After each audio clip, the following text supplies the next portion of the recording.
Leamos entonces estos extractos de La herejía de Horus, libro 3, La galaxia en llamas. Quiero que leamos estos capítulos para comprender un poco más la narrativa bélica, cómo describen buenos autores todas estas batallas, la sangre, la destrucción, los enfrentamientos, y verán que muchas técnicas de las que hemos explicado en talleres se aplican aquí. A ver, me saltaré algunas partes también, pero disfruten la narración. De todas algunas partes que explican otros contextos de la batalla, pero vamos a centrarnos en la parte bélica.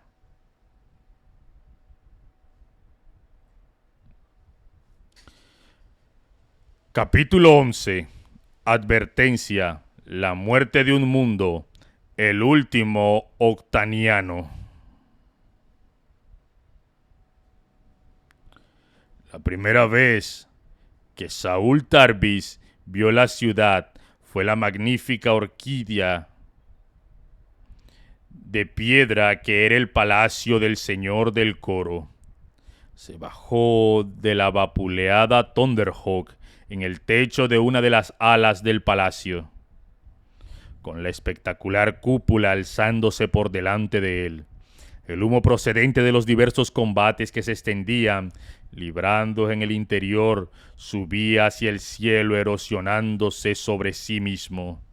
Un terrible griterío le llenaba, procedente de la plaza situada al norte de su posición, junto al fuerte olor a sangre recién derramada.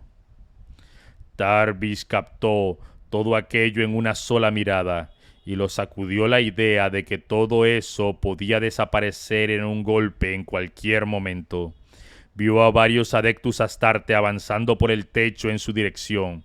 Eran hijos del emperador. Se alegró enormemente al ver que se trataba de la escuadra Nisecae, con Lucius a la cabeza, con la espada todavía humeante por los combates. ¡Tarvis!, lo llamó Lucius, y a Tarvis le pareció que caminaba con un porte más arrogante incluso de lo habitual en él. Creí que nunca llegarías. ¿Tienes celos de nuestra victoria? Lucius, ¿cuál es la situación?, le preguntó mientras se acercaba. Hemos tomado el palacio y Praal está muerto. Lo he matado yo mismo en persona. Seguro que hueles a los devoradores de mundo. No se sienten a gusto hasta que todo lo que los rodea apesta sangre. Estamos aislados del resto de la ciudad. No lograremos ponernos en contacto con nadie. Lucius señaló el extremo más occidental de la ciudad, donde la gigantesca silueta del Desirae disparaba sin cesar contra los desafortunados isbanianos que estaban debajo y fuera de su vista. Aunque, por lo que parece, la Guardia de la Muerte se va a quedar pronto sin enemigos a los que matar. Tenemos que ponernos en contacto ahora mismo con el resto de las fuerzas de ataque, dijo Tarvis, con los hijos de Horus y con la Guardia de la Muerte. Que en una escuadra se pongan a ello en inmediato, que suba a un terreno más elevado si es necesario. ¿Por qué?, quiso saber Lucius extrañado. Saúl, ¿qué ocurre? Nos van a atacar con algo grande, un bombardeo vírico. ¿Los isbanianos? No, le contestó Tarvis con tristeza. Nos han traicionado nuestros camaradas. Lucius dudó durante un momento. ¿El señor de la guerra? Saúl, ¿de qué estás? Lucius, nos han enviado aquí para morir. Fulgrim escogió a aquellos que no formaban parte de su gran plan. Saúl, esto es una locura, le gritó Lucius. ¿Por qué iba a ser nuestro primarca algo así? No lo sé, pero no habría hecho algo semejante sin una orden explícita del señor de la guerra, le contestó Tarvis. Todo esto no es más que el primer paso de un plan mucho más ambicioso. No conozco cuál es el objetivo exacto, pero debemos intentar detenerlo. Lucius hizo un gesto negativo con la cabeza. Una expresión de amargura le surcaba el rostro. No, el primarca no me habría enviado aquí a morir, no después de todas las batallas que he librado por él. Mira en lo que me he convertido. Yo soy uno de los elegidos de Fulgrim. Jamás he dudado, jamás he cuestionado nada. Habría seguido a Fulgrim hasta el mismo infierno. Pero no lo hubieras hecho, Lucius. Y Pero yo no lo hubiera hecho, Lucius. Y eres mi amigo, le aclaró Tarbis. Lo siento, pero no tenemos tiempo. Debemos avisar a todo el mundo y después encontrar un buen lugar donde refugiarnos. Yo me encargo de avisar a los devoradores de mundos. Tú ocúpate de los hijos de Horus y de la Guardia de la Muerte. No entres en muchos detalles. Tan solo diles que a este punto está a punto de producirse un ataque vírico y que deben refugiarse donde puedan. Tarbis contempló por un momento la tranquilizadora mole del palacio del señor del coro. En este palacio tiene que haber catacumbas o sótanos profundos, dijo. Si logramos llegar a ellos, quizás podamos sobrevivir. Lucius, esta ciudad va a desaparecer, pero no estoy dispuesto a desaparecer con ella.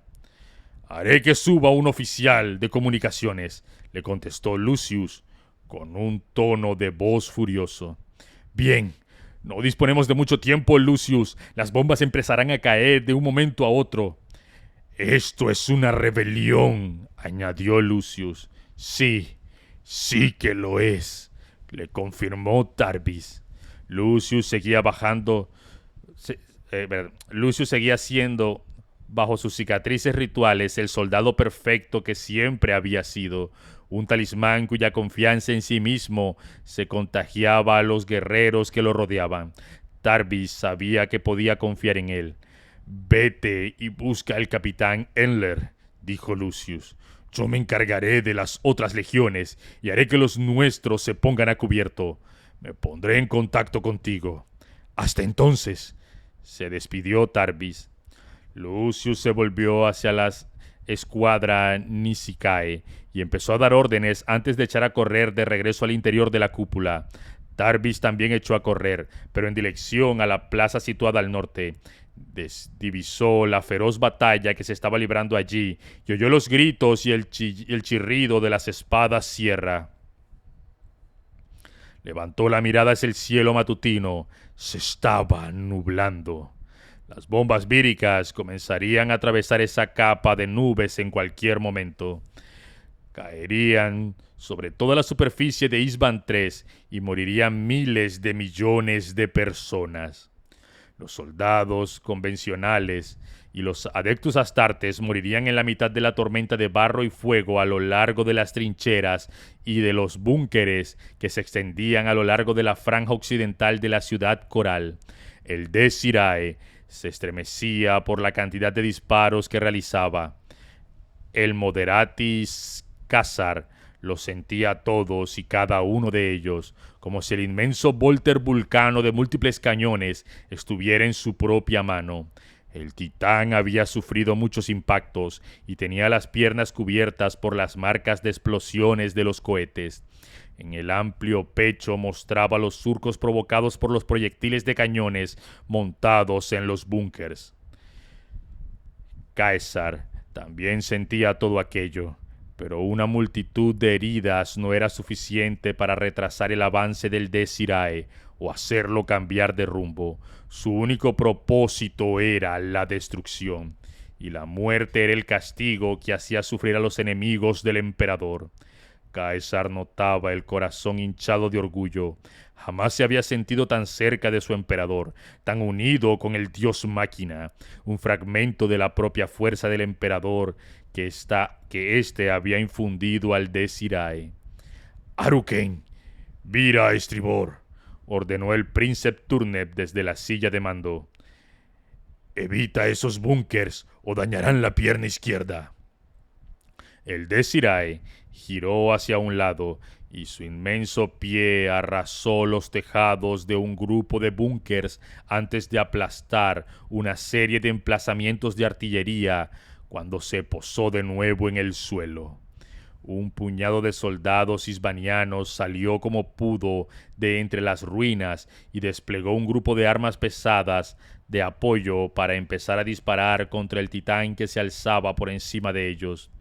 Los isbanianos estaban bien entrenados y bien armados, y aunque la mayoría de sus átinas no eran rivales para los rifles láser, las trincheras igualaban de forma tremenda la situación, y un soldado con un rifle era un soldado con un rifle cuando comenzaba el combate.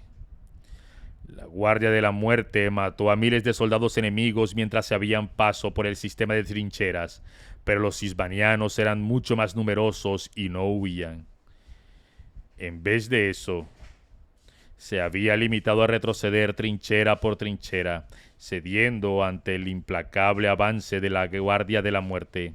Los isbanianos eran difíciles de distinguir a simple vista entre el barro y escombros debido a sus cascos de color verde apagado y los uniformes manchados de fango.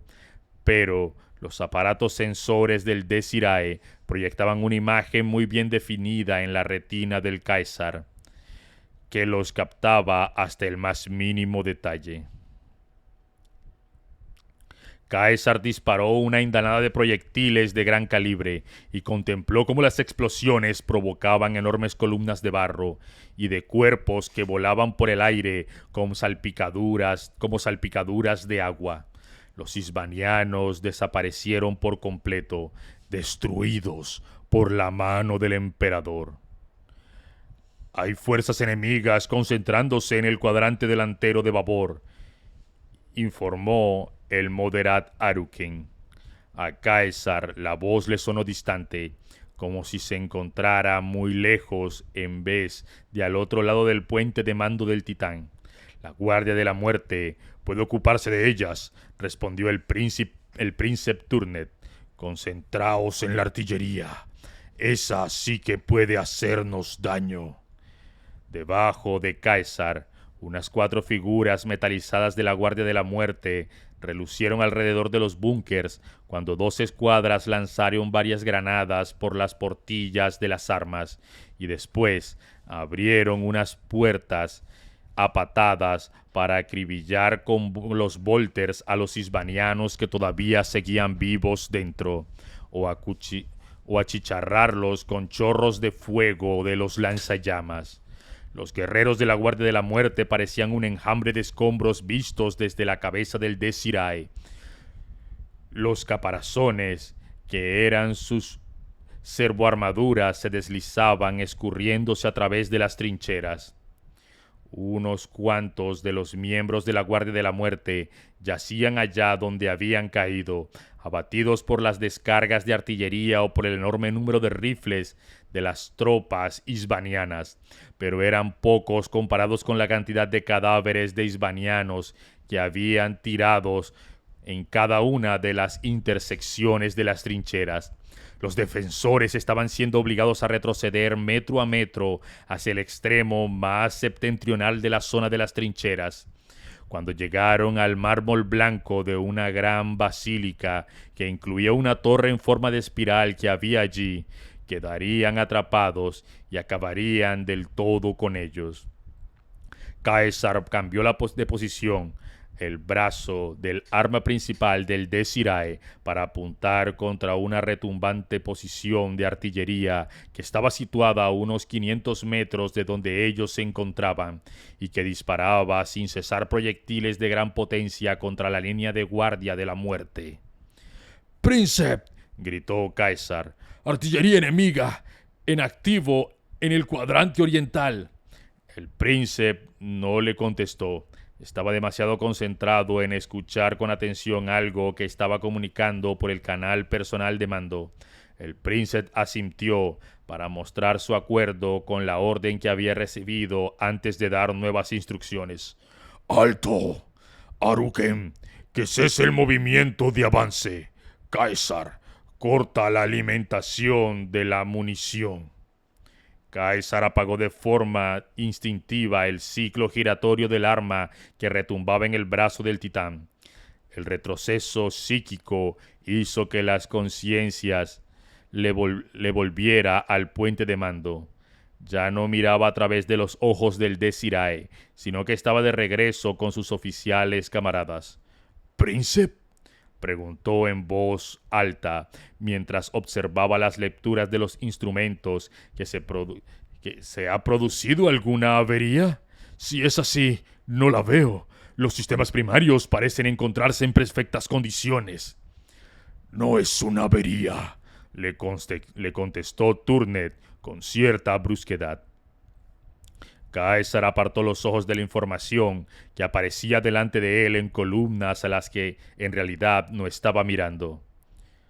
«Moderati Caesar, ¿cuál es la temperatura del arma?», le preguntó Turnet con sequedad. «Aceptable», contestó el Moderat. «Iba a subir tras el disparo contra esa artillería». «Cierre los conductos de refrigeración y selle los depósitos de municiones lo antes posible». «¿Príncipe?», se extrañó Caesar confundido. «Eso nos dejará desarmados». «Lo sé», replicó Turnet como si le estuviera hablando a un tonto. «Hágalo, Haruken. Necesito que selle todo el titán». «¿Sellado, señor?», le preguntó a su vez Haruken, que parecía tan confuso como Caesar. «Sí, sellado. Tenemos que estar completamente sellados de la cabeza a los pies», le insistió Turnet al mismo tiempo que abría un canal de comunicación con el resto de la poderosa maquinaria de guerra. «Atención toda la tripulación.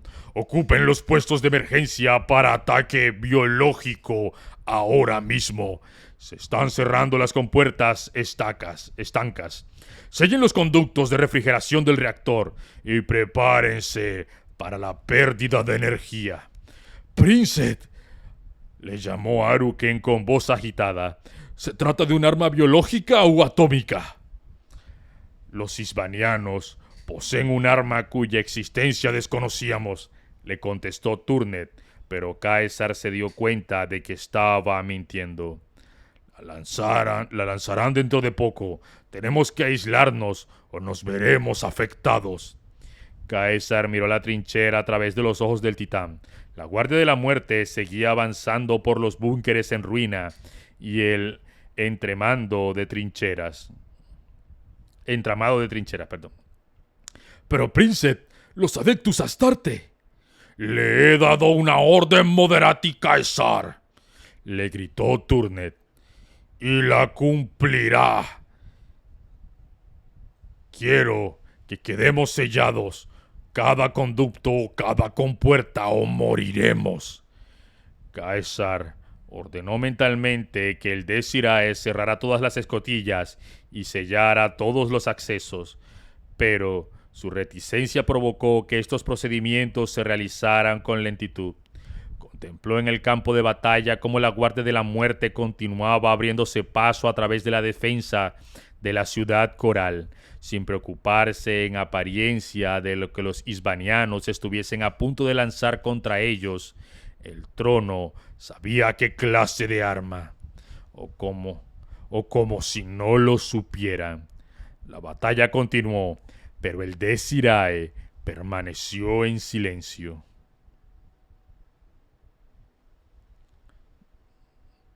La cámara de audiencia del espíritu vengativo era una estancia de proporciones colosales llenas de columnas, con paredes de mármol y pilastras de oro macizo.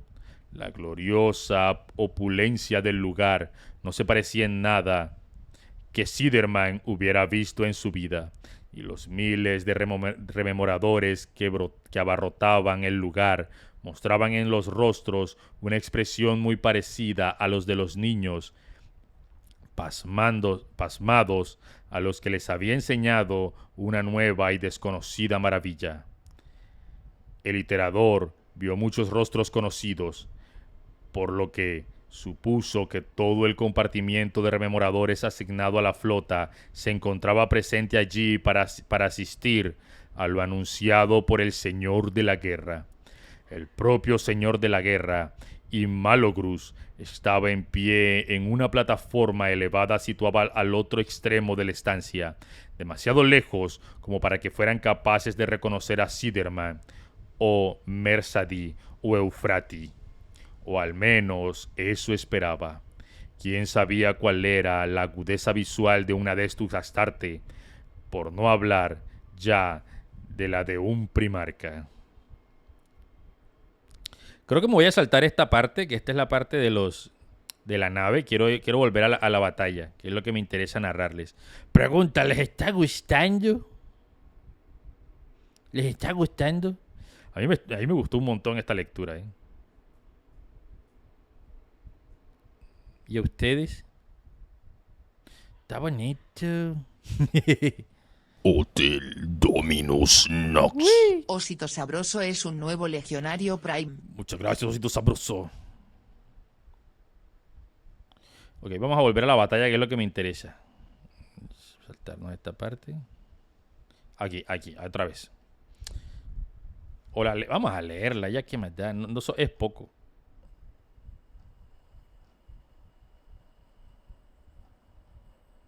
Este ya lo pasamos. Son 2 páginas, vamos a leerla. Ambos iban vestidos con largas túnicas de color crema con rebordes en plata y oro. Un destacamento de guerreros los acompañaba. De las paredes colgaban varias pantallas pictográficas de gran tamaño. Me recuerda a una reunión de iteradores en un mundo sometido, comentó Mersadi, como si hubiera dado cuenta de lo que Siderman pensaba. De hecho, era tan parecida que el iterador empezó a preguntarse cuál sería el mensaje que les transmitirían y cómo lo resaltarían. Miró a su alrededor en busca de infiltrados entre la audiencia que se dedicaran a aplaudir y a vitorear en los momentos precisos para dirigir al público del modo que querían que respondiese. Cada una de las pantallas mostraba una proporción de Isban 3 que destacaba contra un fondo negro salpicado de puntos de luz. Las naves de la flota del Señor de la Guerra. Eufrati, dijo Mersadi, de pronto mientras se abría paso entre la multitud de rememoradores. ¿Recuerdas que te dije que esto era una mala idea? Sí, le contestó Eufrati, con una amplia sonrisa inocente. Bueno, pues ahora creo que es una idea muy, muy mala. ¿Has visto la cantidad de astartes que hay aquí? Siderman siguió la mirada de Mersadi y empezó a sudar enseguida al ver a tantos guerreros armados a su alrededor. Si uno de ellos los reconocía, se acabaría todo. Tenemos que verlo, le dijo Eufrati al mismo tiempo que se daba la vuelta y lo agarraba de la manga. Vosotros tenéis que verlo. Siderman notó la calidez de su contacto y vio el fuego que le ardía detrás de los ojos. Premontorio como un trueno que precede a la tormenta. Y de repente se dio cuenta con un sobresalto de que le tenía un poco de miedo a Eufrati. La multitud rebullía de impaciencia mientras Siderman mantenía la cara apartada de los astartes que miraban hacia el centro de la cámara de audiencia. Eufrati le dio un apretón en la mano a Mersadi cuando las pantallas pictográficas se encendieron. Los rememoradores soltaron una exclamación al unísono cuando contemplaron las calles ensangrentadas de la ciudad coral. Era evidente que las imágenes que llenaban las enormes pantallas pictográficas se estaban tomando desde una aeronave. Siderman notó que la bilis le subía por la garganta ante el espectáculo de semejante matanza. Recordó la carnicería en las cabezas susurrantes y se recordó a sí mismo que para aquello era para lo que había creado a los Adeptus Astarte, pero la visión en directo de la pura naturaleza visceral de esa realidad era algo a lo que jamás conseguiría acostumbrarse.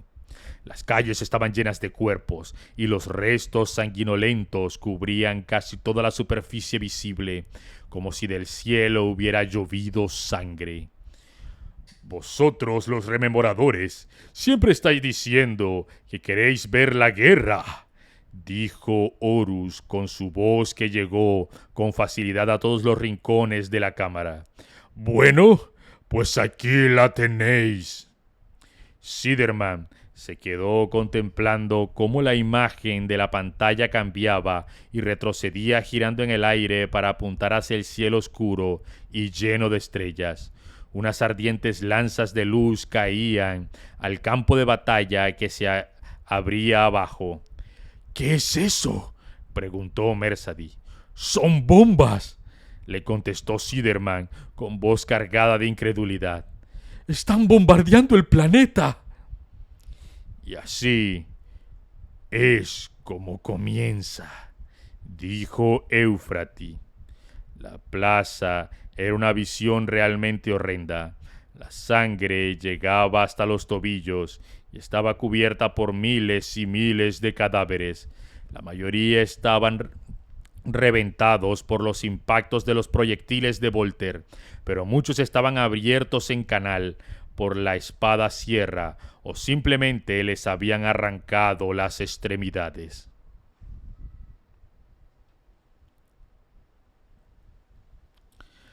Tarbis se apresuró a acercarse al puesto fortificado que había improvisado en el centro de la plaza.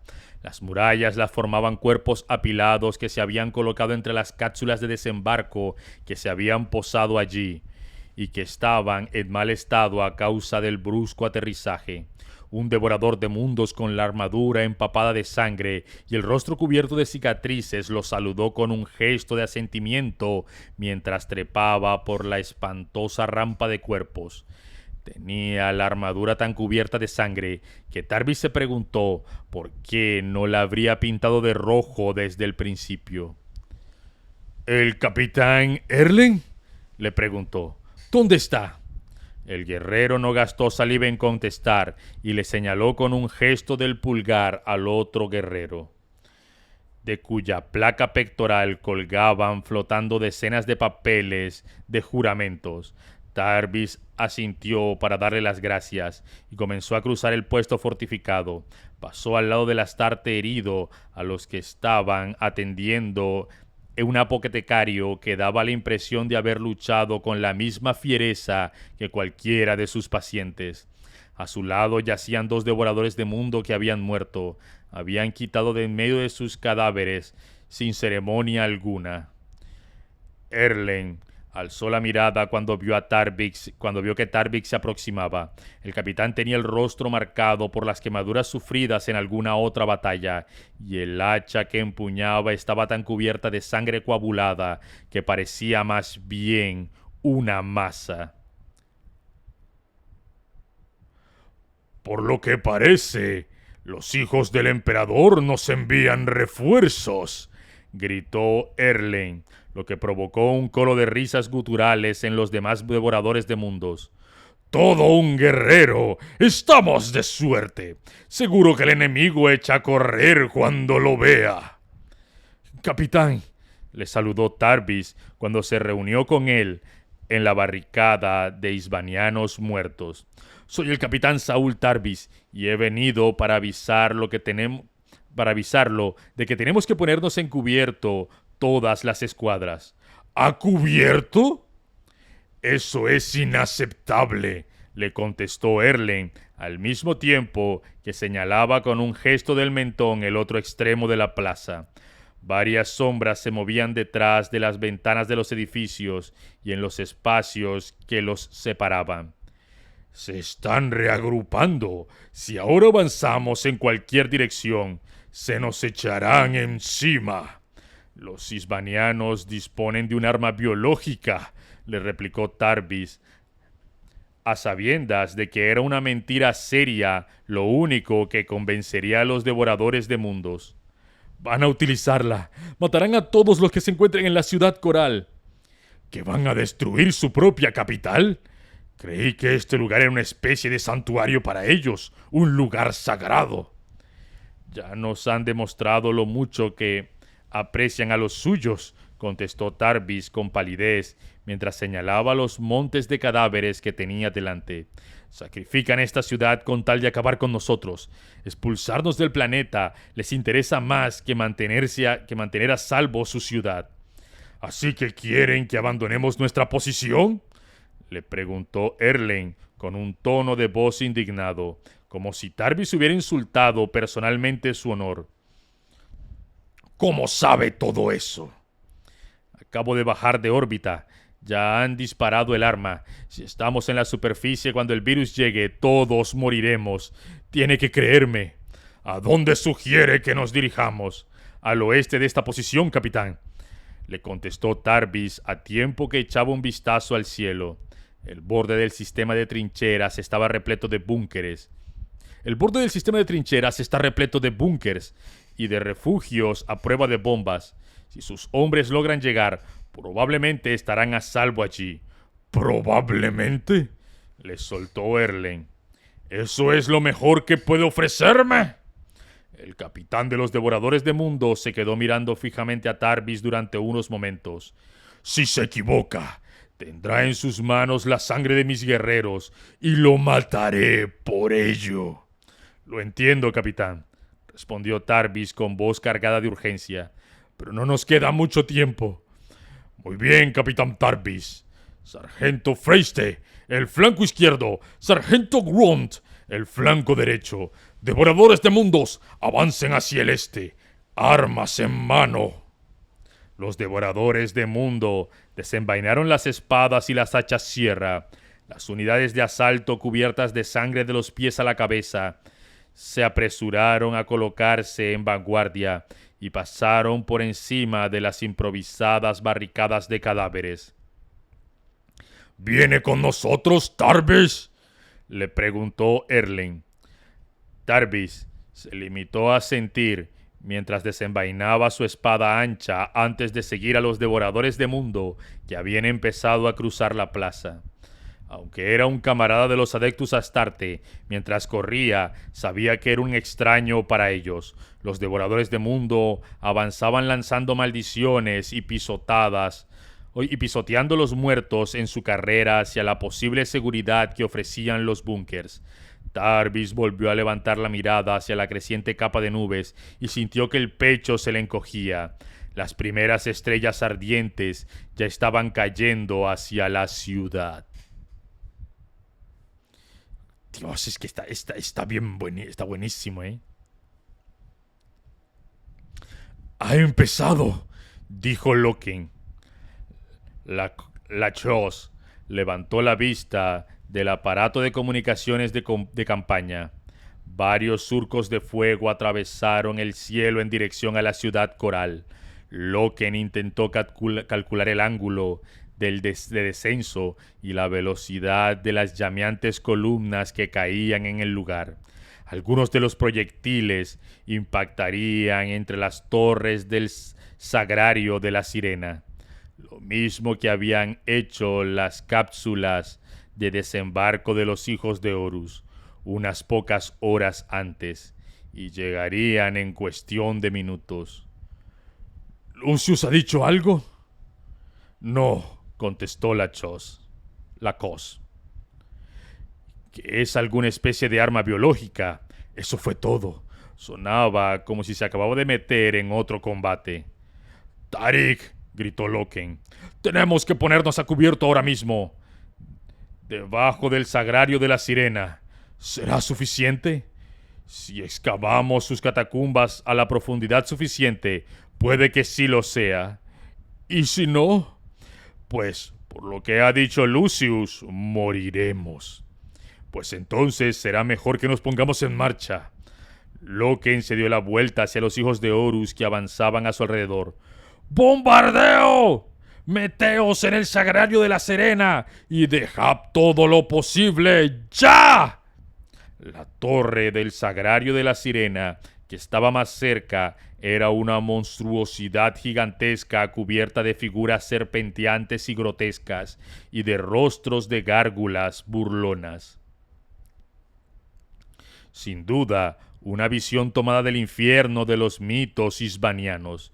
Los hijos de Horus rompieron la formación de avance y se dirigieron corriendo hacia allí. Loken oyó el característico sonido de una detonación, área muy por encima de la ciudad. Aérea, perdón. Aceleró más todavía en cuanto entró en la oscuridad de la torre tumba. El interior era siniestro y desagradable. El suelo estaba cubierto de figuras semihumanas de expresión torturada que alargaban las manos suplicantes como si estuvieran detrás de los barrotes de una jaula. «Hay una escalera que baja», exclamó Targadon. Loken se dirigió hacia él mientras los demás adeptus Astarte también corrían a la entrada de la catacumba, que era una gigantesca cabeza monstruosa cuya garganta bajaba a las profundidades. Loken oyó, mientras la oscuridad lo rodeaba por completo, un sonido familiar procedente del otro lado de las murallas del sagrario de la sirena. Eran gritos. Era la canción de muerte de la ciudad coral. Las primeras bombas víricas se estrellaron muy por encima de la ciudad coral. Las enormes explosiones extendieron el letal contenido de los proyectiles a lo largo y ancho de la atmósfera. La cepa vírica lanzada en Isban III era el asesino más eficaz de todo el arsenal del Señor de la Guerra. Las bombas disponían una carga más que suficiente para matar 100 veces a todo el planeta y estaban programadas para estallar a diferentes altitudes y en localizaciones distintas por toda la superficie de aquel mundo. El virus atravesó bosques y llanuras, cruzó bancos de algas y cabalgó sobre corrientes de aire que recorrían todo el planeta. Saltó montañas, vadeó ríos, recorrió glaciares. Era el arma más mortífera del imperio y hasta el propio emperador se había resistido a utilizarla. Las bombas cayeron por todo Isban III, pero sobre todo cayeron sobre la ciudad coral. Los devoradores de mundos eran los que estaban más lejos de cualquier cobertura y fueron los que sufrieron los peores efectos del bombardeo inicial. Algunos habían conseguido llegar a la seguridad de los búnkers, pero habían muchos otros que no. Se vio a guerreros caer de rodillas cuando los virus penetraron en sus cuerpos tras atravesar la armadura gracias a los mortíferos agentes corrosivos que la estructura vírica de esa cepa llevaba incorporados. Esos agentes disolvieron los conductos expuestos del aire y las juntas de las piezas de la armadura o entraron por las brechas abiertas de los disparos enemigos. Se oyó gritar a Adeptus Astartes. El sonido era más asombroso que su propia existencia, que por el horror que transmitía su tono. Los virus rompieron uniones celulares a nivel molecular y a los pocos minutos sus víctimas se disolvieron de forma literal hasta quedar convertidas en una sopa de carne rancia. Lo único que quedó de ellos fueron unas cuantas piezas de armadura cubierta de líquido. Incluso muchos de los que consiguieron llegar al interior de algún búnker murieron entre dolores atroces cuando cerraron las puertas y descubrieron que habían llevado al letal virus consigo. El virus se extendió por toda la población civil de Isban III. ¡Me encantaría este lugar! ¡Es la Disneylandia de los degenerados! Usuario anónimo le ha regalado una suscripción a Bernabets. Muchas gracias por la suscripción de regalo. El virus se extendió por toda la población de Isban III a la velocidad del pensamiento. Saltó de víctima en víctima en el tiempo en que se tardaba en inhalar el mortal contagio. La gente se desplomaba allí donde se infectaba. La carne se desprendía de los huesos al mismo tiempo que el sistema nervioso se colapsaba y unos momentos antes de que los huesos adoptaran la consistencia de gelatina. Las fuertes explosiones alimentaron el festín vírico y dieron continuidad a las fatales reacciones de corrupción.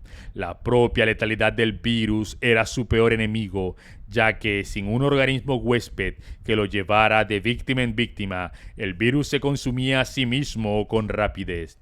Sin embargo, el bombardeo orbital siguió de forma incesante y machacó todo el planeta con una serie de acciones que se fueron solapando de un modo que aseguraba que nada escapara al virus.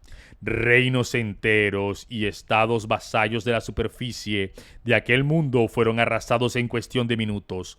Culturas antiguas que habían sobrevivido a la era siniestra de la tecnología y habían resistido al horror de una invasión en decenas de ocasiones, cayeron sin ni siquiera conocer el motivo. Millones de sus habitantes murieron gritando por la agonía que sufrieron cuando sus cuerpos los traicionaron y se deshicieron, quedando reducidos a materia podrida, descompuesta. Siderman contempló cómo la mancha de negrura invadía la franja del planeta, visible en las gigantescas pantallas pictográficas. Se extendió como un amplio anillo negro que devoraba la superficie del planeta a su paso con una velocidad pasmosa y que no dejaba atrás más que un desolado paisaje de color gris. Otra oleada de corrupción surgió arrastrándose de otra parte de la superficie del planeta, y las dos masas oscuras se encontraron para luego seguir extendiéndose como los efectos de una horrible enfermedad. ¿Qué es esto?, preguntó Mersadi.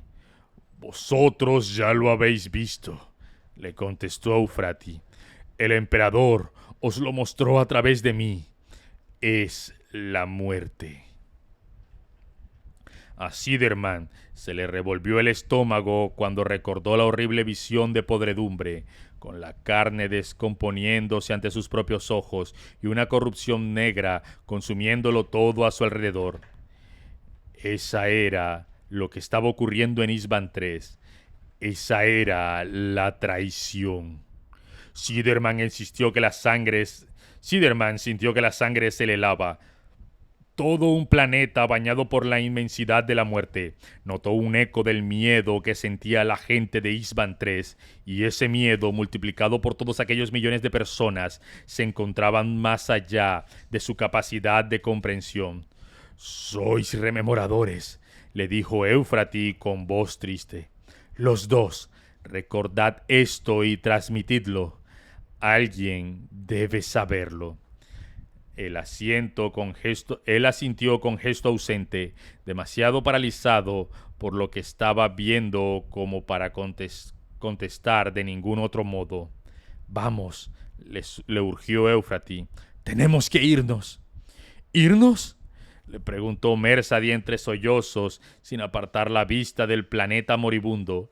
«¿Irnos a dónde?». «Lejos de aquí», le contestó Eufrati, con una sonrisa al mismo tiempo que lo tomaba de la mano para guiarlos hacia el borde de la cámara a través de la horrorizada y paralizada masa de rememoradores. Siderman dejó al principio que lo dirigiera, ya que sus piernas eran incapaces de hacer poco más que ponerse de pie delante del otro.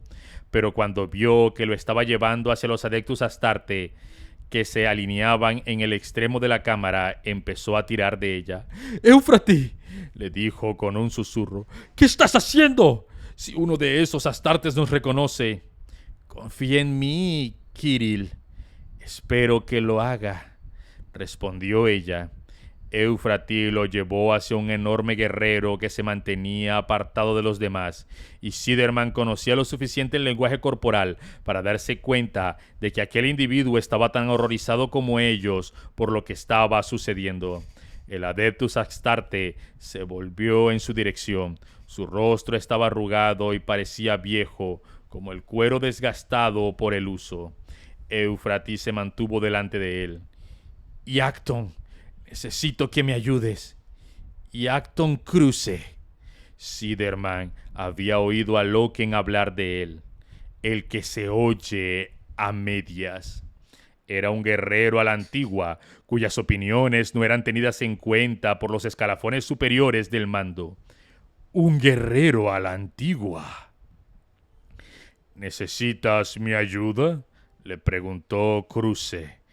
¿Quiénes sois? Me llamo Euphrati Killer, y este es Mersadi Oliton, le contestó Euphrati, como si efectuara las presentaciones adecuadas en mitad de semejante matanza fue la cosa más normal del mundo. Y este es Kirill Siderman.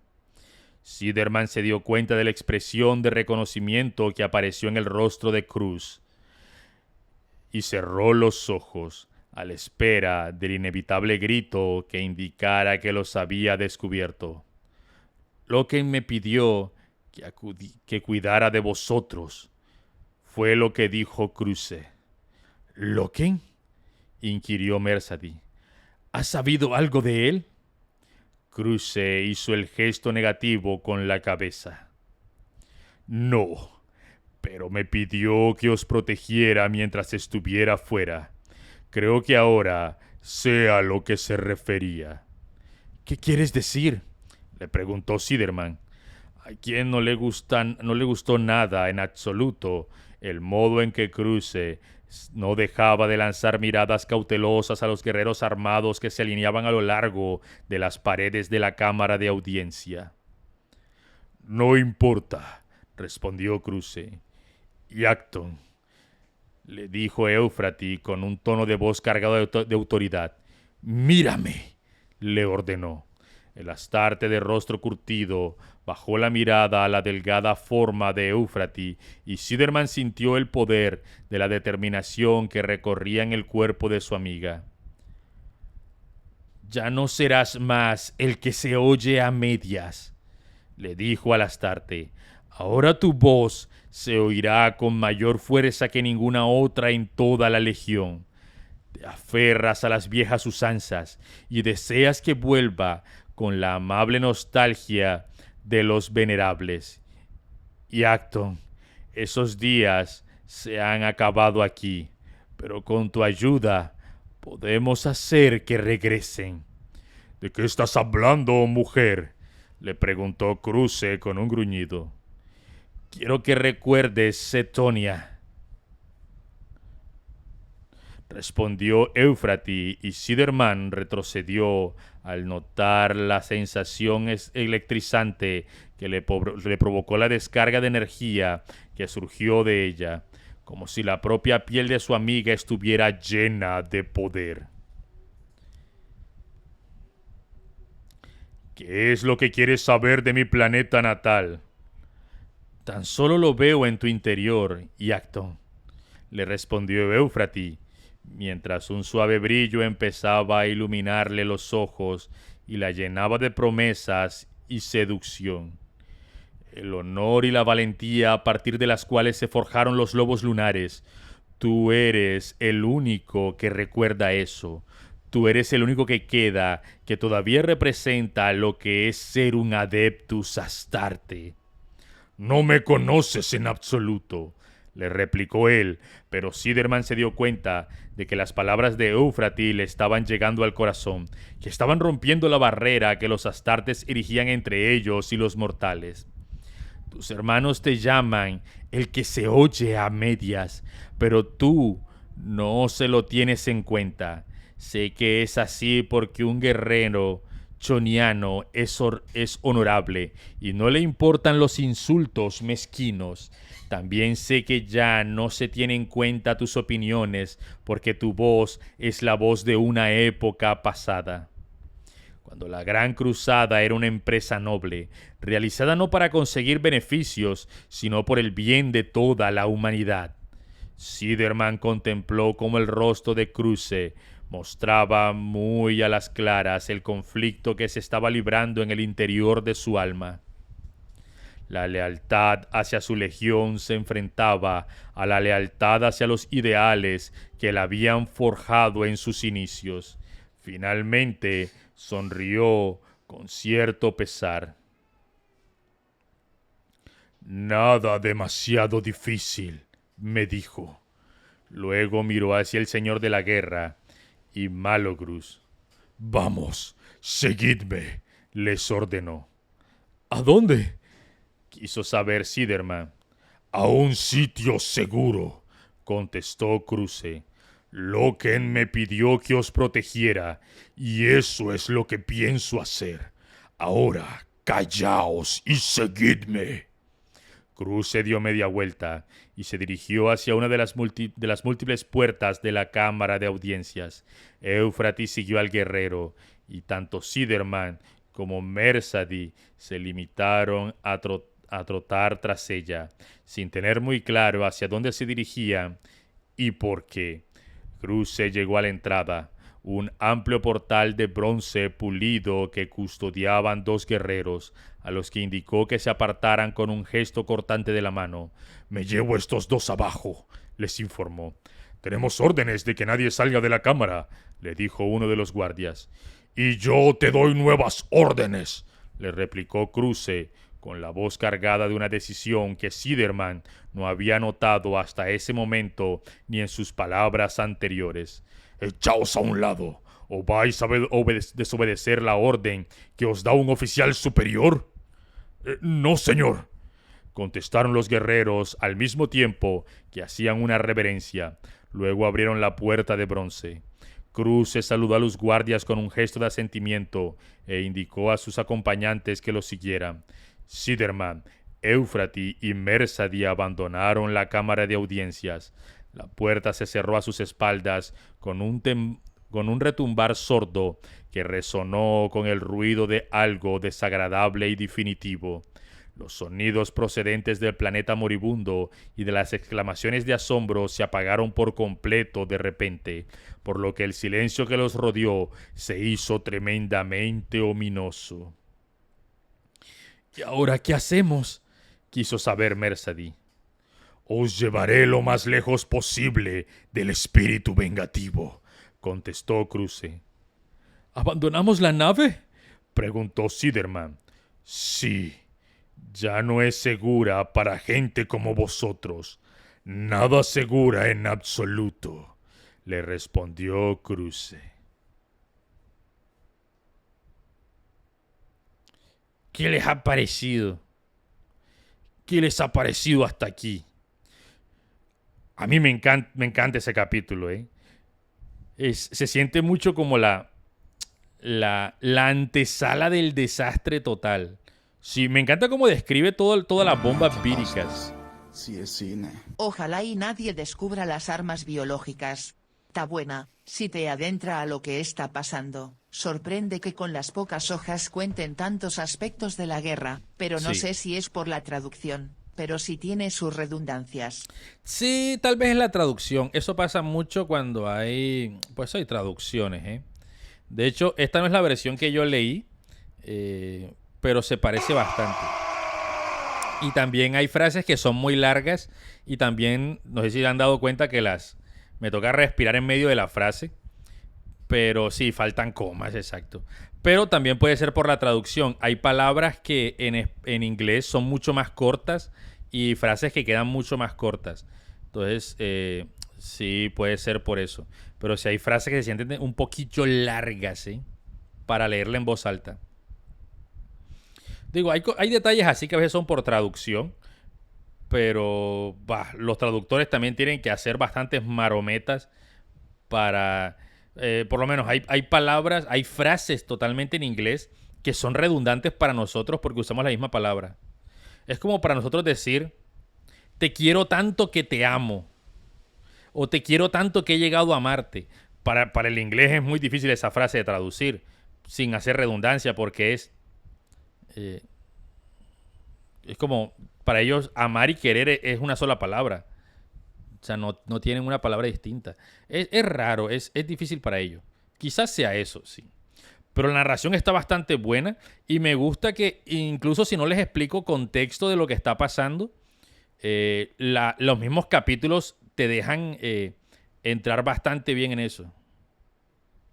O sea, puedes comprender muy bien lo que está ocurriendo. ¿Quieren que leamos el capítulo 12? ¿Quieren el capítulo 12? Pregunto.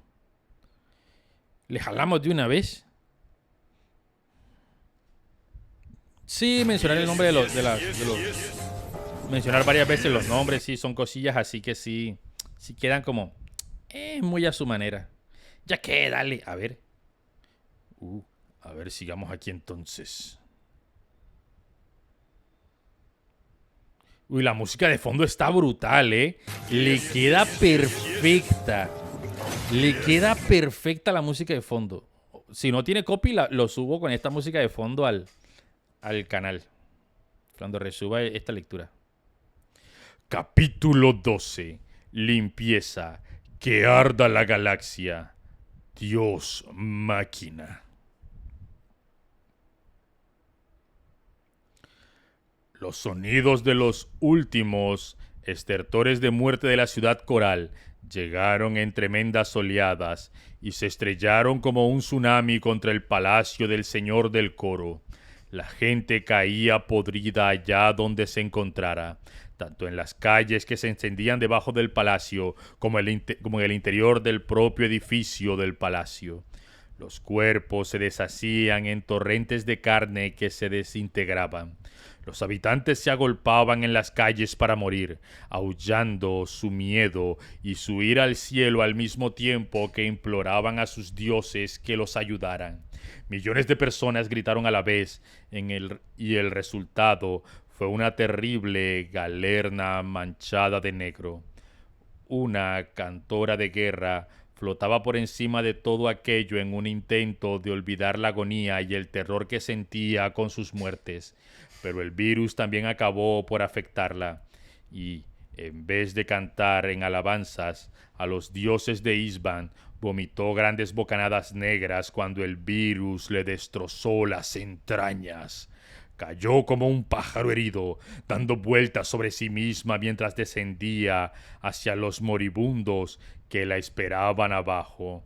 En el techo del palacio del señor del coro apareció una enorme silueta.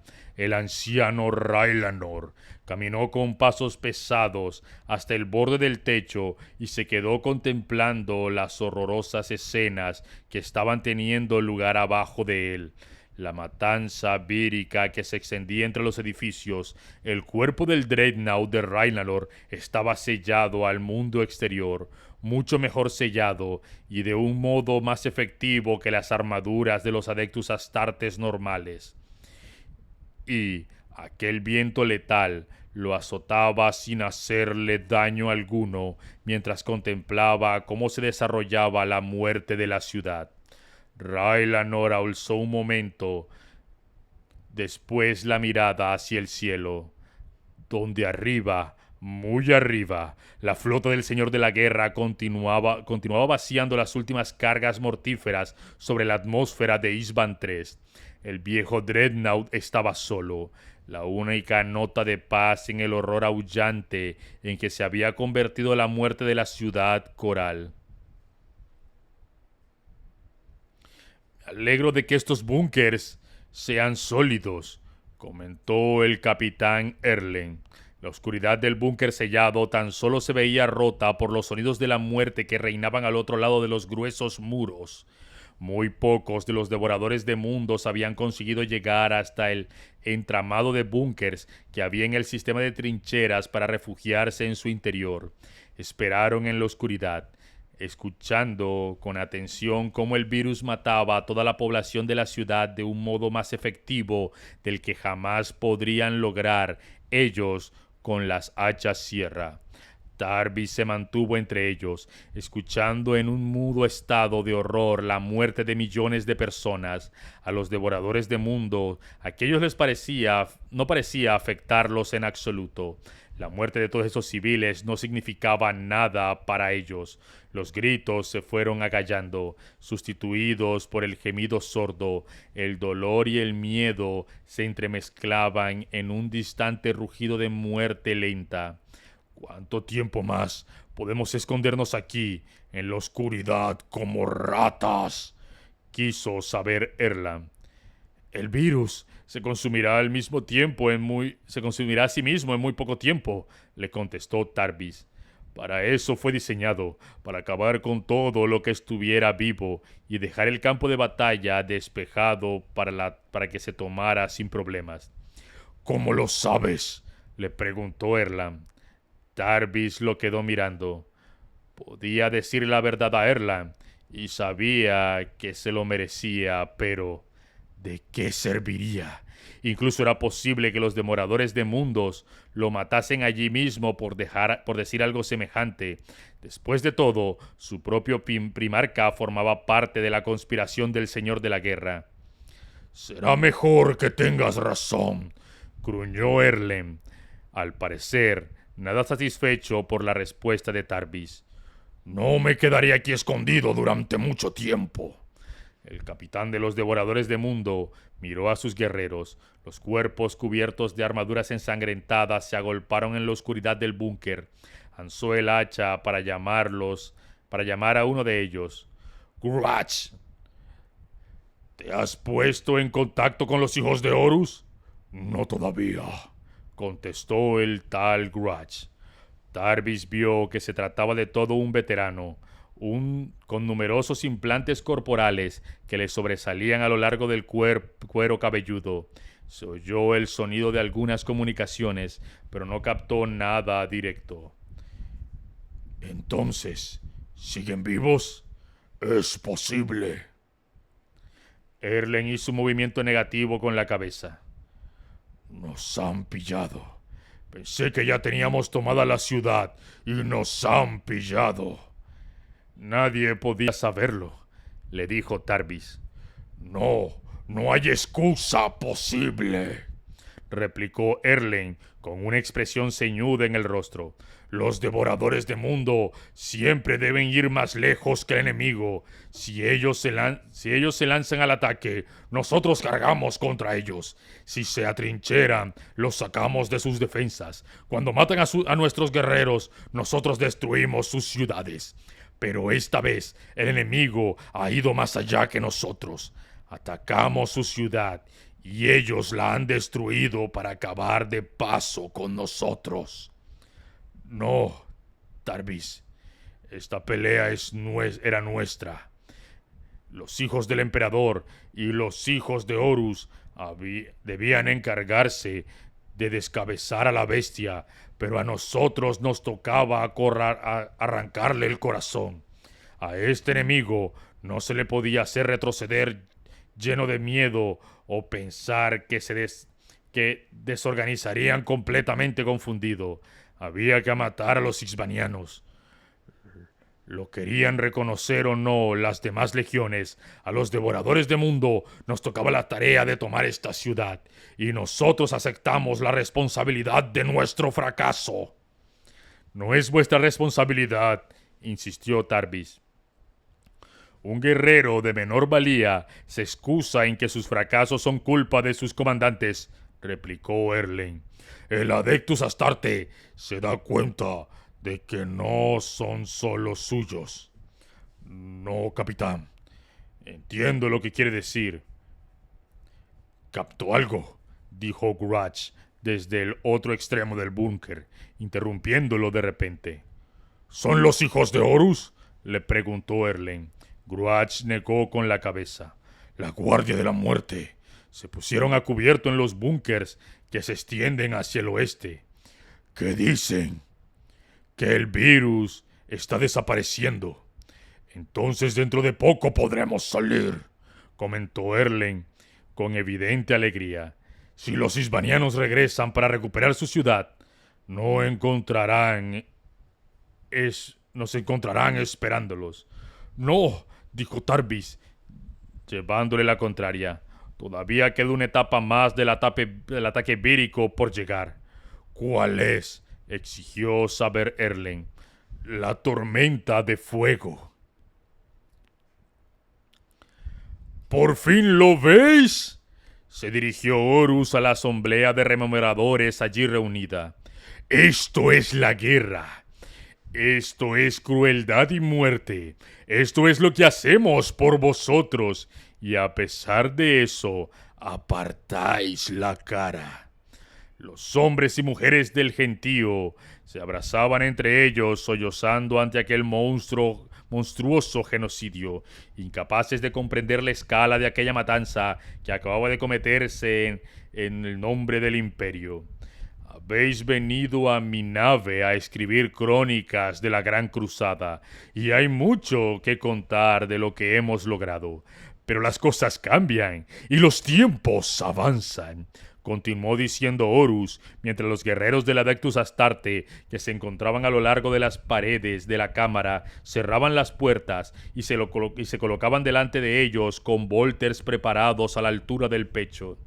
La Gran Cruzada se ha acabado, exclamó Horus con una voz cargada de poder y fuerza.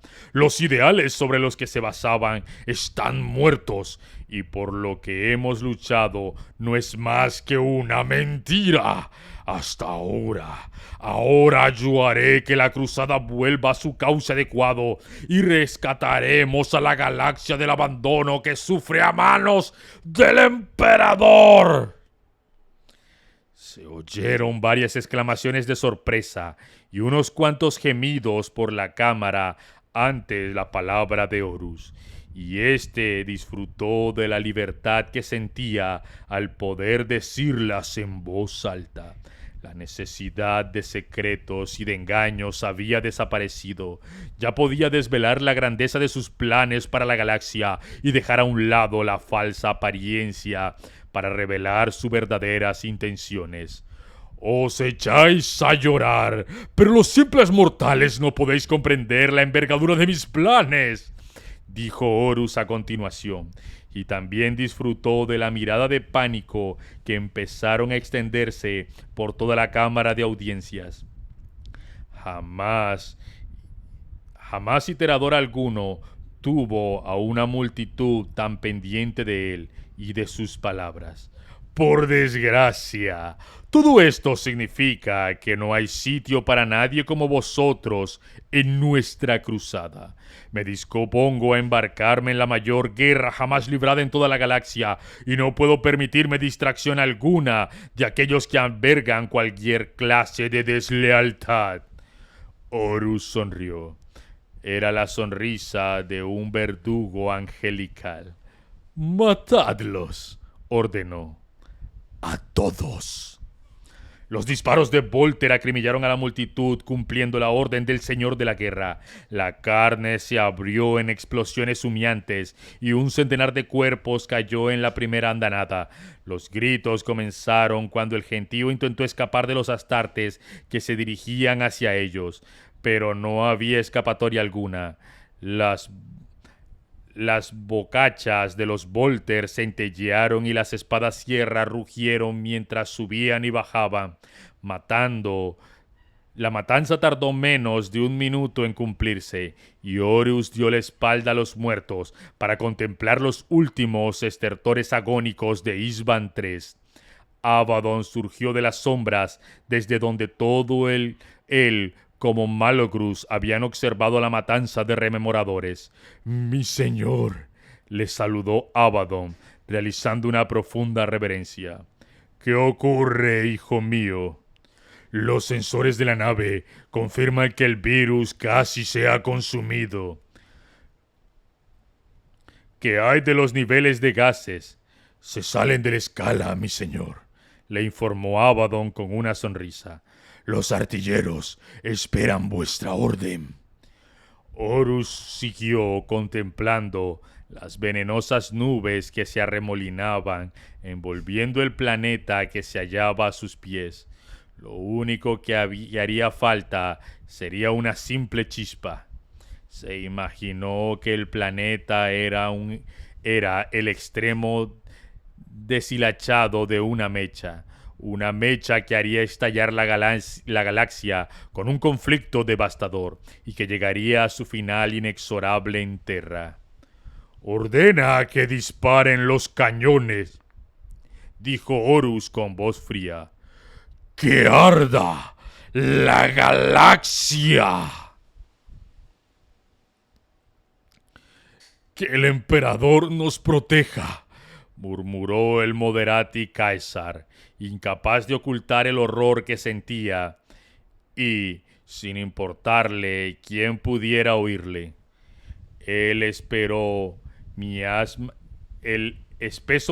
de gases pútridos y rancios todavía rodeaban al Titán, y apenas se lograba distinguir el trazado de las trincheras, además de los guerreros de la Guardia de la Muerte que salían de los búnkers. Los Adeptus Astarte se habían puesto a cubierto poco después de que el Titán recibiera la orden de proceder a su autosellado. Era evidente que habían recibido la misma instrucción que el de Sirae. Los isbanianos no habían recibido nada parecido. La retirada de la Guardia de la Muerte había provocado que los soldados enemigos avanzaran para luego sufrir todo el grueso impacto del arma biológica. Las trincheras estaban casi taponadas por las masas de carne con la consistencia de la mucosidad. De los bordes colgaban los cadáveres de los que una vez fueron seres humanos, con los rostros derretidos y los cuerpos podridos abiertos en canal. Miles y miles de isbanianos yacían en montes putrefactos, y por el escaso suelo de trincheras que se veían corrían espesos arroyuelos de una viscosa materia negra descompuesta. Más allá del campo de batalla, la muerte había consumido los bosques que se extendían alrededor de los límites de la ciudad coral. Se habían convertido en unos interminables cementerios de troncos ennegrecidos, semejantes a manos esqueléticas achicharradas. La tierra bajo ellos estaba saturada de muerte biológica y el aire estaba cargado de gases nocivos, producto de aquellos océanos de materia orgánica putrefacta. «Informen», ordenó el príncipe Turnet en cuanto entró de nuevo en la cabina de mando procedente de la cavidad dorsal principal del Titán. «Estamos sellados y aislados», contestó el Moderati Aruken desde el otro extremo del puente de mando. «La tripulación se encuentra bien y las lecturas indican una contaminación cero». «El virus se ha consumido a sí mismo», comentó Turnet. «Caesar, ¿qué queda allá afuera?» Caesar tardó un momento en recuperarse, afectado como estaba todavía por la increíble multitud de la matanza que había presenciado, tan impresionado que jamás lo hubiera podido imaginar si no lo hubiera visto a través de los ojos del de Sirae. «Los isbanianos han desaparecido», contestó. Escudriñó los alrededores a través de las nubes de gas que se arremolinaban sobre la ciudad, a unos de los lados del Titán. «Todos ellos. ¿Y la Guardia de la Muerte?» Caesar miró en su dirección y vio fragmentos de armadura color metalizado hundido parcialmente bajo diversos cuellos de botella de las trincheras que indicaban que habían caído unos cuantos astartes. «Algunos de ellos los han pillado los efectos del arma. Muchos han muerto, pero la orden debe de haberles llegado a tiempo a la mayoría». «¿La orden?» «Sí, príncipe. La orden de ponerse a cubierto».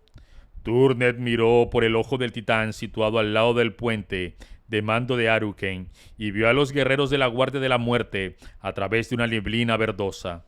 Los Adeptus Astarte se estaban dedicando a asegurar las posiciones en las trincheras que rodeaban los búnkers donde se había refugiado. Tenían que hacerlo avanzando sobre los repugnantes restos de los isbanianos. «¡Maldita sea!», dijo Turnet. «Estamos bendecidos», comentó Caesar. «Podrían haber...». «Cuidado con lo que dicen, Moderati. Esa basura religiosa es un crimen según las ordenanzas de...». Turnet se calló al divisar un movimiento en el exterior. Caesar siguió la mirada a tiempo de ver las nubes de gas iluminadas por un resplandeciente rayo de luz. Era una lanza de energía que atravesaba las nubes de gases tóxicos y extremadamente inflamables. Lo único que hizo falta fue una chispa. Toda la materia orgánica en descomposición que cubría Isban 3 había creado una espesa capa de gases combustibles que cubría el planeta como un grueso velo. La lanza de energía disparada por el espíritu vengativo atravesó ardiente la capa superior de la atmósfera hasta llegar al asfixiante miasma. La descarga incendió el gas con un sonido rugiente que pareció absorber todo el oxígeno del aire. En un segundo, hasta el propio aire se iluminó y el estallido recorrió todo el paisaje en un aullante torbellino de fuego y sonido. Continentes enteros quedaron reducidos a una superficie rocosa y pelada, con sus poblaciones podridas vaporizadas en cuestión de segundos cuando los vientos llameantes los cruzaron, convertidos en una galerna de ardiente destrucción. Las ciudades estallaron cuando las conducciones de gas se incendiaron a su vez, y se alzaron torres de llamas que se movían enloquecidas en mitad de la mortífera tormenta de fuego. Nada podía sobrevivir a aquello, y la carne, la piedra y el metal se fundieron o vitrificaron ante la inimaginable temperatura. Distritos enteros de edificios se derrumbaban de un solo golpe después de que los cuerpos de sus anteriores ocupantes quedaran reducidos a cenizas. Los barrios de palacios de mármol y los complejos industriales quedaron incinerados bajo gigantescas nuevas de hongo cuando la tormenta de fuego recorrió la superficie de Isban 3 en una oleada de destrucción imparable hasta que dio la impresión de que todo el planeta estaba en llamas. Los Adeptus Astartes que habían sobrevivido al ataque vírico acabaron consumidos por las llamas mientras se esforzaban con desesperación por ponerse a cubierto de nuevo. Sin embargo, contra aquella tormenta de fuego no había cobertura posible para los que se habían atrevido a desafiar a los elementos. Para cuando el eco del retroceso del arma de energía se apagó en la nave insignia del Señor de la Guerra, en Isban 3, habían muerto miles de millones de personas. El Moderati Caesar agarró con fuerza el asiento mientras la letal tormenta de fuego azotaba al Desirae. El colosal titán se tambaleó como un tallo al viento, y Caesar se agarró a la esperanza de que los nuevos giroscopios estabilizadores que los miembros del Adeptus Mechanicus habían instalado se mantuvieran firmes ante aquella extrema situación. Aruken, que estaba al otro lado, también se aferraba a los pasamanos de sus asientos con tanta fuerza que los nudillos se le habían puesto blancos. Miraba con expresión de terror los torbellinos llameantes que giraban fuera del puente de mando. ¡Que el emperador nos proteja! ¡Que el emperador nos proteja! ¡Que el emperador nos proteja!, murmuró Caesar una y otra vez mientras las llamas rugían y se lanzaban contra ellos durante lo que le pareció una eternidad. El calor en el interior del puente de mando se hizo intolerable, ya que las unidades de refrigeración habían quedado apagadas cuando el Titán se selló para aislarse por completo del mundo exterior. La temperatura del interior del Titán se elevó con rapidez, como si se tratara de un inmenso horno de presión, hasta que Caesar tuvo la sensación de que no podría volver a inhalar sin abrazarse los pulmones. Cerró los ojos y vio las fantasmales columnas verdes de datos deslizarse por el interior de las retinas. Sudaba a chorros por todo el cuerpo y se dio cuenta de que era el fin, que así sería su muerte. No en mitad de un combate, no mientras predicaba el Licto Divinitatus, sino asado hasta morir dentro de su amado Desirae. Ya había perdido la noción de cuánto tiempo había pasado envuelto en llamas cuando la parte profesional de su mente vio que los indicadores de temperatura, que se habían elevado con rapidez desde la tormenta de fuego los atacó, empezaban a bajar. Caesar abrió los ojos y vio la enloquecida masa de llamas a través de las portillas de observación de la cabeza del titán, pero también logró ver retazos de cielo de un color azul chamuscado, mientras el fuego hacía arder los últimos restos de gases combustibles emitidos durante la muerte de Isban III. La temperatura está bajando, comunicó asombrado de que todavía siguieran vivos. Haruken se rió al darse cuenta, él también, de que iban a sobrevivir. El príncipe Turnet volvió a sentarse en su silla de mando y empezó a activar de nuevo los sistemas del titán. Caesar se echó atrás de su silla.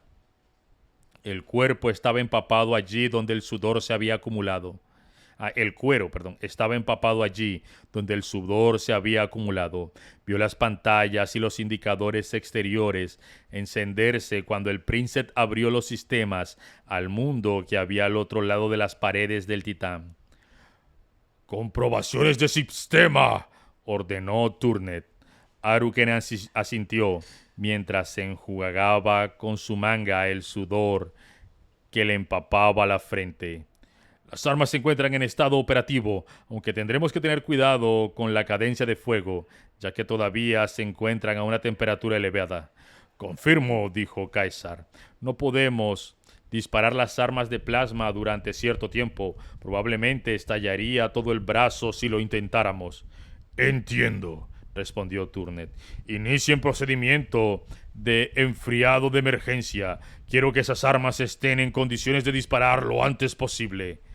Caesar asintió, aunque no tenía muy claro el motivo de la impaciencia del príncipe. Sin duda, allá afuera no había quedado con vida ningún enemigo después de la tormenta de fuego. Por supuesto, nada que pudiera suponer una amenaza para el titán. «¡Atención!», gritó Haruken. Caesar alzó la mirada y vio un enjambre de puntos negros que descendía con rapidez por el aire transparente como el cristal, para luego volar a baja altitud hacia las ruinas ennegrecidas de la ciudad quemada. «Haruken, fíjalos como objetivos», ordenó con rapidez Turnet.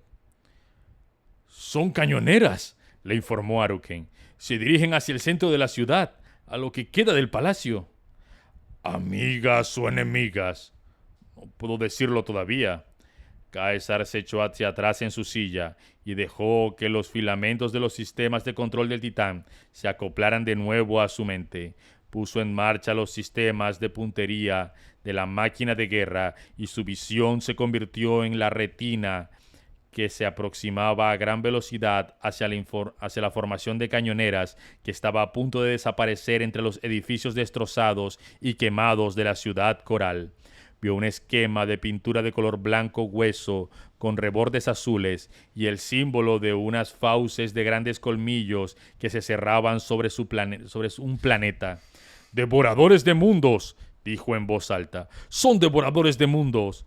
«Debe de tratarse de la segunda oleada». «No hay segunda oleada alguna», respondió en voz baja Turnet, como si hablase consigo mismo.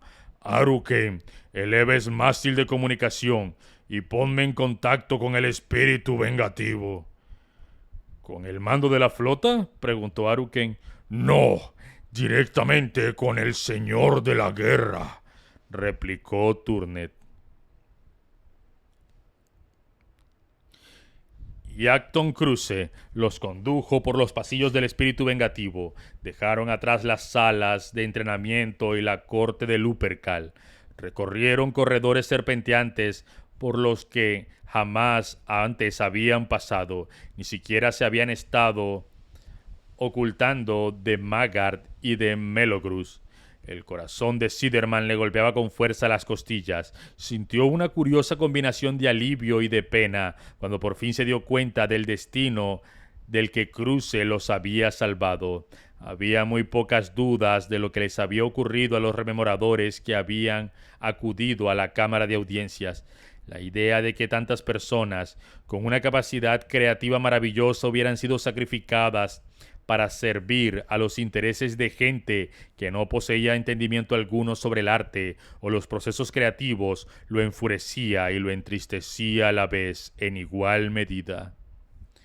Miró de reojo a Euphrates Killer, quien parecía haber adquirido más fuerza después de que comenzaran aquella huida de la muerte.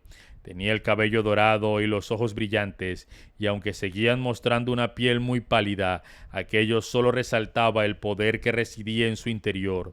Por el contrario, Mercedes Oliton se estaba debilitando a ojos vista. Está raro. Parece traducido con Google Traductor, algunas cosas. Dentro de poco se lanzarán en nuestra persecución, comentó Killer. Eso si no lo han hecho ya. ¿Lograremos escapar?, preguntó Mercedes con voz ronca. Cruce se limitó a encoger los hombros al principio. «¿Lo lograremos o no lo lograremos?», contestó. «Entonces, esto es el final», insistió Siderman. Killer le lanzó una mirada divertida. «No, tú deberías saberlo bien, Kirill. Nunca es el final, no para un creyente. Siempre existe algo más, algo a lo que aspirar cuando todo se acabe». Pasaron por una serie de cúpulas de observación que daban al frío vacío del espacio. Aquella vista ayudó a Siderman a recordar lo insignificante que era en el contexto de la galaxia. Incluso el resplandor más diminuto que contemplaba era en realidad una estrella, quizás rodeada por los propios planetas, con sus propios habitantes y civilizaciones enteras. ¿Cómo es posible que nos encontremos en el centro de una serie de acontecimientos tan importantes y jamás nos diéramos cuenta de que estaba a punto de suceder?, murmuró. Después de cierto tiempo, Siderman comenzó a reconocer el entorno que los rodeaba. Vio signos familiares grabados en las puertas de los compartimentos y luego un símbolo que también reconoció y que indicaba que se estaban acercando a los muelles de embarque. Cruce los había conducido de un modo infalible, con un paso tranquilo y confiado, con un comportamiento muy distinto al del individuo enajenado y acabado que le habían descrito. Las compuertas estancas que había al muelle del embarque estaban cerradas. Los restos deshilachados de los papeles votivos y de las ofrendas que se habían colocado allí por el señor de la guerra cuando sus hijos se lo llevaron al Delfos seguían pegadas a la superficie de la estructura que las rodeaba. «Por aquí», les indicó Cruce. «Si tenemos suerte, habrá alguna cañonera que nos podamos llevar». «¿Y a dónde iremos?», se preguntó Mercedes. «¿A dónde podemos ir que no nos encuentre el señor de la guerra?». Killer alargó un brazo y le puso una mano en el hombro a Mercedes. «No te preocupes, tenemos más amigos que tú no conoces. Sadi, el emperador, me mostrará el camino». Las compuertas retumbaron al abrirse y Cruce entró con paso confiado en el muelle de embarque. Siderman sonrió al oírle decir las siguientes palabras. «Allí está, Thunderhawk 9 Delta. Dejó de sonreír cuando vio la figura cubierta con una armadura dorada que se encontraba delante de la aeronave. Era Maggard.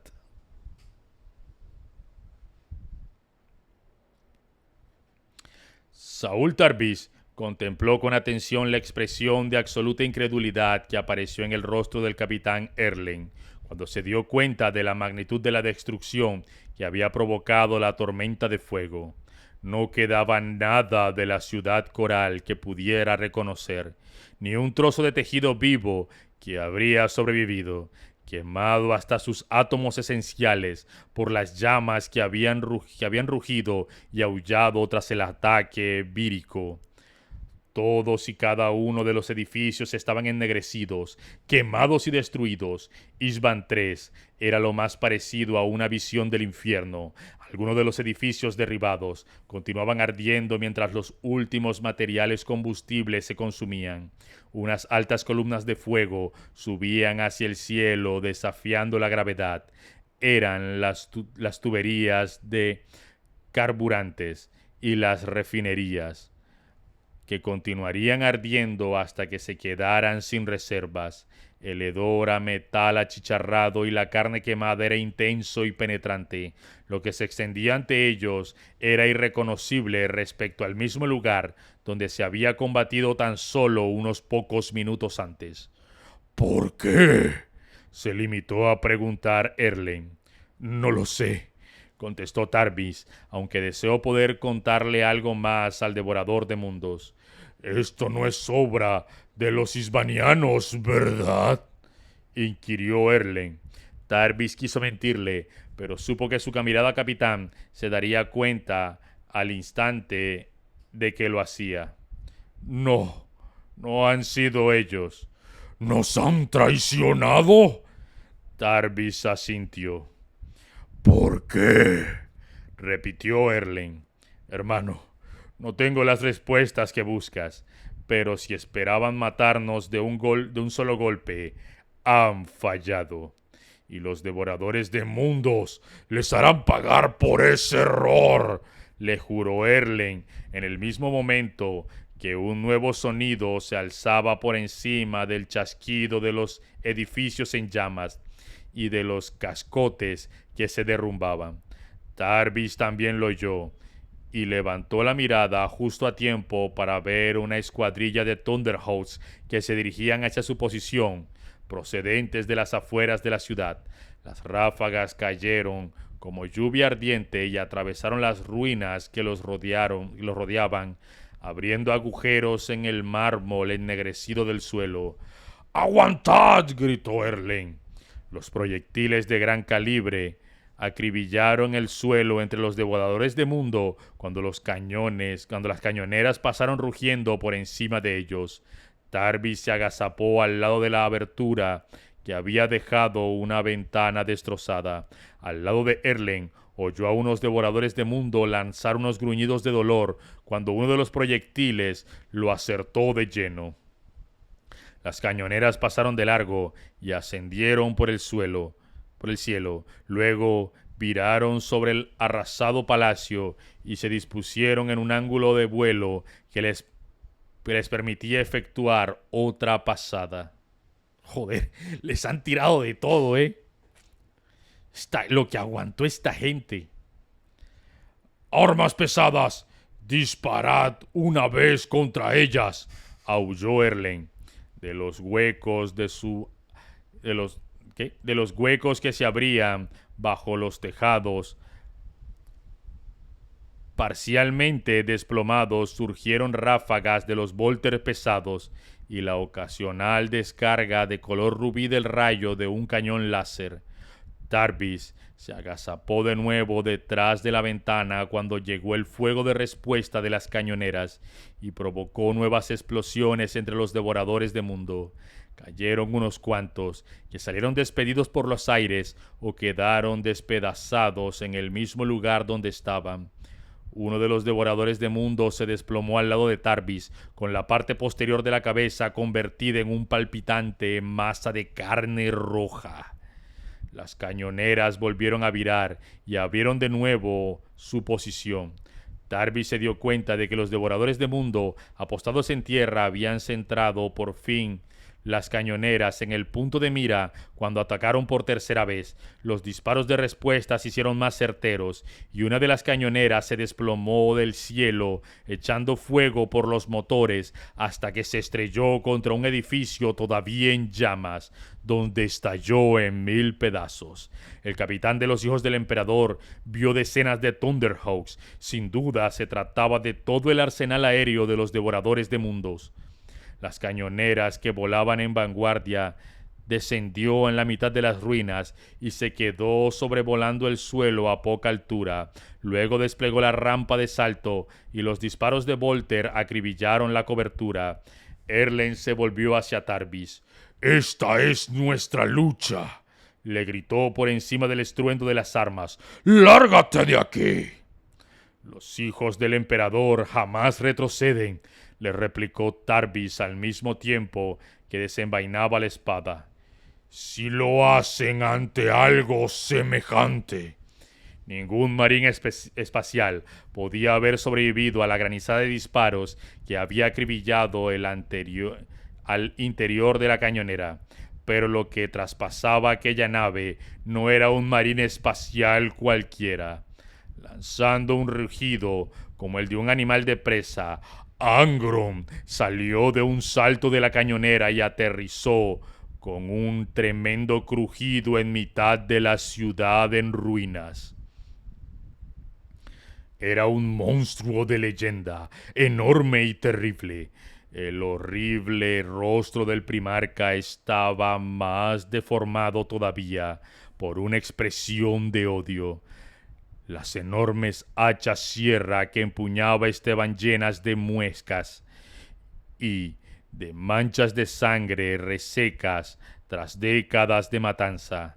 Los demás devoradores de mundo desembarcaron del resto de las cañoneras en cuanto el poderoso primarca salió de la suya.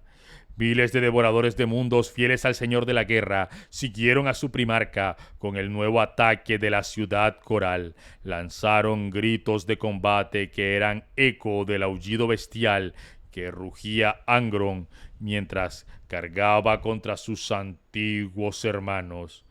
Horus atravesó de un puñetazo la pantalla pictográfica que mostraba la transmisión enviada por el Desirae.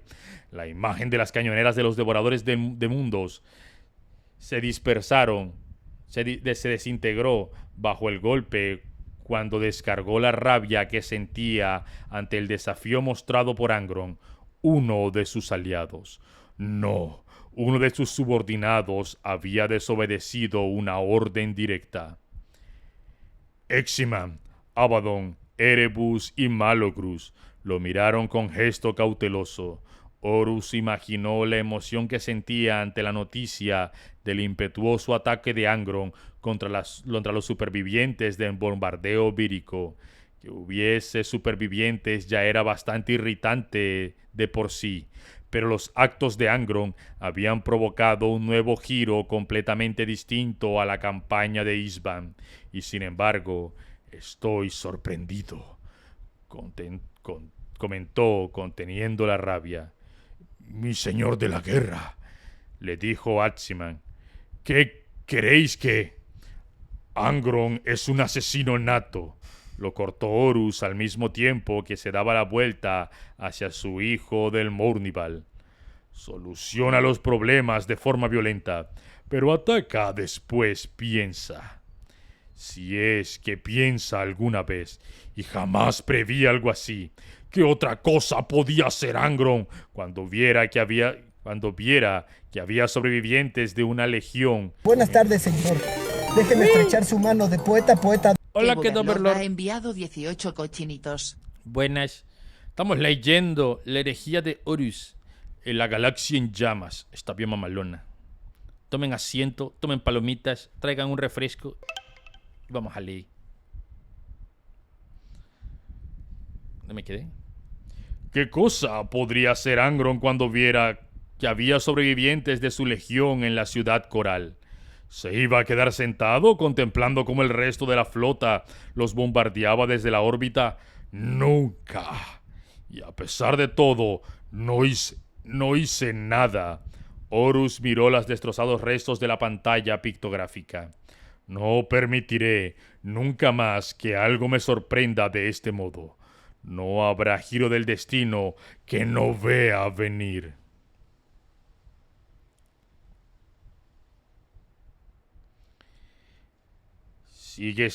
Sigue estando la cuestión de qué hacemos con Angron, insistió Aximan. Destruidlo con el resto de la ciudad, sugirió Abaddon, sin pensárselo siquiera. Si no se puede confiar en que obedecerá al Señor de la Guerra, es un punto débil. Los devoradores de mundos no son armas de terror. Los devoradores de mundo son un arma de terror excepcionalmente eficaz, lo contradijo Aximan. ¿Por qué destruirlos cuando pueden provocar el caos entre las filas de los leales al emperador? Siempre habrá más soldados, insistió Abaddon. Muchos suplicarán la oportunidad de unirse a las filas del Señor de la Guerra. No hay sitio para aquellos que no obedecen las órdenes. Angron es un asesino nato, sí, pero es predecible, comentó Erebus, y Horus se encrespó ante el insulto implícito en las palabras del primer capellán. Se le puede mantener en la obediencia si de vez en cuando se le deja un poco suelto. Puede que los portadores de la palabra puedan soportar la traición y las mentiras, le soltó Abaddon con un gruñido. Pero en los hijos de Horus, o eres leal o estás muerto. ¿Qué sabrás tú de mi legión?, le espetó Erebus, después, dispuesto a enfrentarse a la furia del primer capitán con la suya propia. Su máscara de tranquilidad burlona había desaparecido. Conozco secretos que te destrozarían la mente. ¿Cómo te atreves a hablarme de engaño? Esto en realidad, todo lo que sabes es la verdadera mentira. ¡Erebus!, le cortó Horus con un rugido, acabando así con el enfrentamiento al instante. Este no es el lugar para soltar un sermón a mi legión. Ya he tomado una decisión y todo lo demás no es más que palabrería inútil.